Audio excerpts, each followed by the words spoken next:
angel of the presence of the Lord did more than lead Israel to the promised land.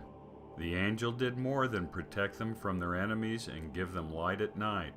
The angel was the voice of God to the children of Israel, and indeed all mankind. It was the angel of the presence of the Lord, the planet Mars, which proclaimed aloud the Decalogue.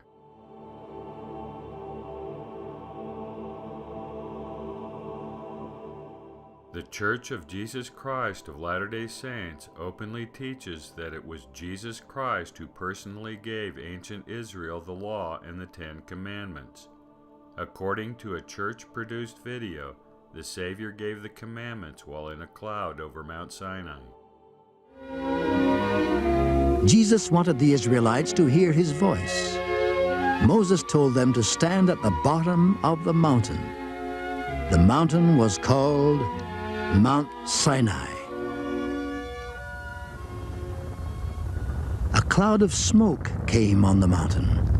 Jesus was in the cloud. The mountain shook. Jesus spoke to the people. Jesus Christ told the people the 10 Commandments. Jesus said, "Thou shalt have no other gods before me." But the scriptures repeatedly controvert this belief. Stephen testified as he recounted the history of Israel just before he was stoned to death that the law of Moses was given by angels. The King James Version translates the original Greek diatagē as disposition. It can also mean ordaining. Diatagē is derived from the root diatasso, which means instrumentality. The sense of Stephen's statement is that the law was given through the instrumentality of angels. Angels gave the law to Israel, as these alternate translations make clear.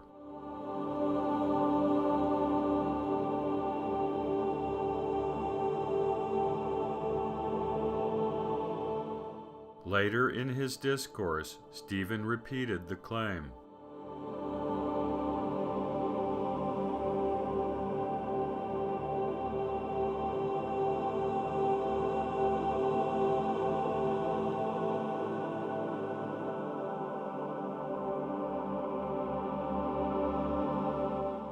Stephen was not alone in making this claim.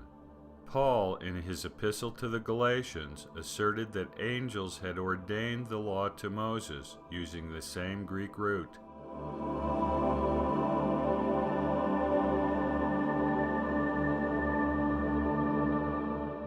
The eminent Jewish historian Flavius Josephus was of the same opinion, as he expressed in his Antiquity of the Jews.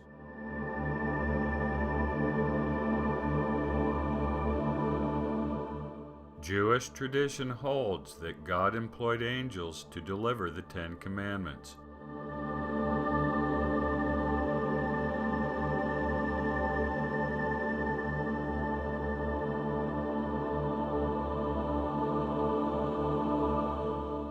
Indeed, the account of the giving of the Decalogue bears this belief out. Before the voicing of the 10 Commandments, there was the sound of the trumpet and the quaking of Mount Sinai.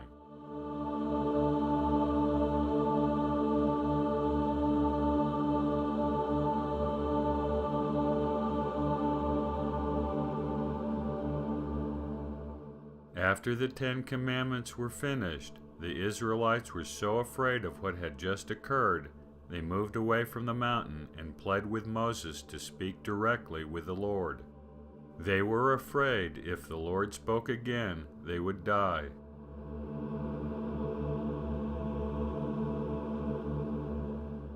Clearly, the voice of God in this case was not the voice of a man, or even an anthropomorphic angel or God. Moses himself, when he blessed the tribes of Israel before his departure, described the giving of the law as something far different than what is generally imagined. The Lord first rose, then shined forth, while accompanied by 10,000s of the saints. It was under these circumstances that a fiery law was given.